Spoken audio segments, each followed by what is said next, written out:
News కి స్వాగతం.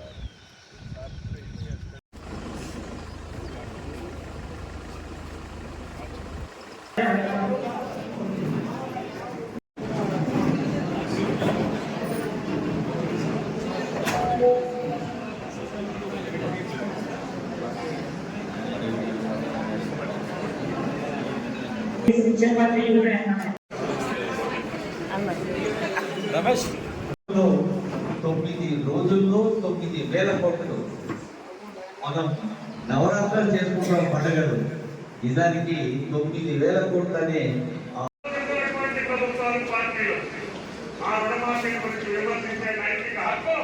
ఇంకొకటి కాదు అని చెప్పి ఈ సందర్భంగా మనం చేస్తున్నాం.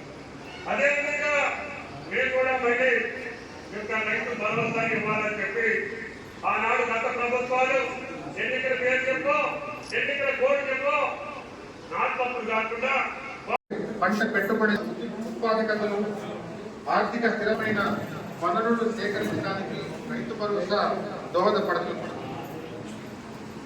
గత 9 రోజులుగా తెలంగాణలో ప్రతి రైతు కుటుంబంలో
విద్యుత్మానాల మధ్య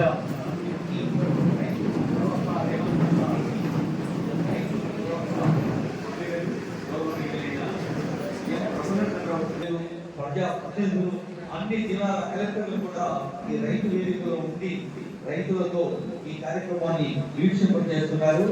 ఆదిలాబాద్, భద్రాద్రి కొత్తగూడెం, హనుమకొండ, భూపాలపల్లి, గద్వాల్, జగిత్యాల, జనగాం, కామారెడ్డి, కరీంనగర్, ఆసిఫాబాద్, కొమరంభీం, ఖమ్మం, మహబూబ్నగర్, మహబూబాబాద్, సూర్యాపేట, వికారాబాద్, అప్పటి వరంగల్, యాదాద్రి, భువనగిరి 1600 రైతు వేదికల్లో శాసనసభ సాక్షిగా మాట్లాడాడు. మీరు ఓలేసుకుంటే పులి వేసుకున్నట్టే ఈ ప్రభుత్వం వ్యాపారం చేయదు. రైతులు పండించిన వడ్లను మేము కొనము. ఇది మా బాధ్యత. చివరి గింజ వరకు కొంటాం. కొనడమే కాదు, కనీస మద్దతు ధర ఇవ్వడమే కాదు, సన్న వడ్లు పండించండి, 500 రూపాయల బోనస్ ఇచ్చి మీరు పండించిన పంటను మేము కొంటామని తెలంగాణలోను వ్యవసాయ శాఖ కమిషన్ చైర్పర్సన్ అదేవిధంగా అందులో సభ్యులను 70 లక్షల కుటుంబాలు 1,49 లక్షల ఎకరాల యజమానులు 9,000 ఆనాడు కోటి కోసం ముక్తి కోసం విముక్తి కోసం జరిగిన సాయుధ రైతాంగ పోరాటాన్ని మీకు తెలుసు. ఆ కుటుంబ సభ్యులను ఎంత ప్రేమ కలుగు